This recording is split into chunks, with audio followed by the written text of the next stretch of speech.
polls have closed in the self-declared Republic of Somaliland in a presidential election, which the authorities hope will boost their case for international recognition. More than 700,000 people are registered to vote in this election. But just how did we get here? Well, Somaliland declared independence from the rest of Somalia after Somalia's military dictator Siad Barre was overthrown in 1991. It's not internationally recognized, but Somaliland has a working political system and government institutions. This man, President Ahmed Mohamed Silanyo, came to power in July 2010. He is stepping down after one, albeit extended, term. Abdirahman Mohamed Iro, Faisal Ali Warabe and Muse Bihi Addi are the three candidates standing. A successful election in Somaliland could put more pressure on the African Union to recognize its independence, and it could serve as inspiration for secessionist groups. Somaliland is seen as being strategically important, with the UAE building a military base there. And Somaliland's port of Berbera is a key outlet for landlocked Ethiopia. Voting has just ended some few minutes ago here in Hargeisa town and Somaliland as a whole. People of this area have been flocking to the polling stations as early as 4 a.m. in the morning, hoping that by voting this time round they will get recognition. Somaliland is not internationally recognized.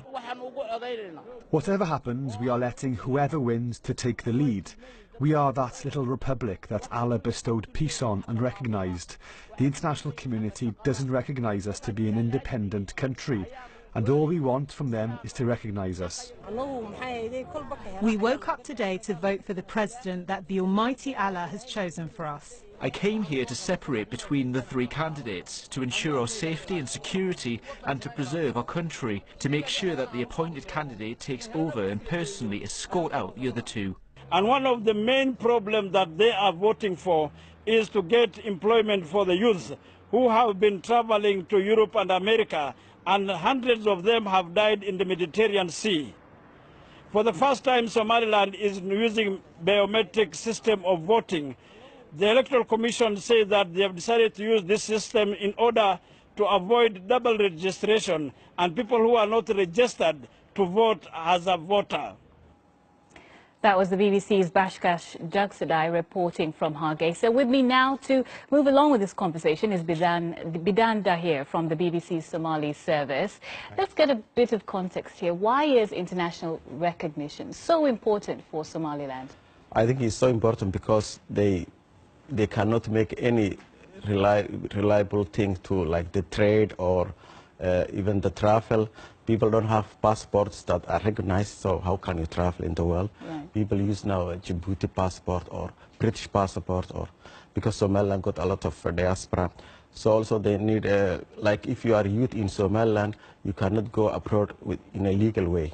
So many of them just go through the Sahara, as many Africans do.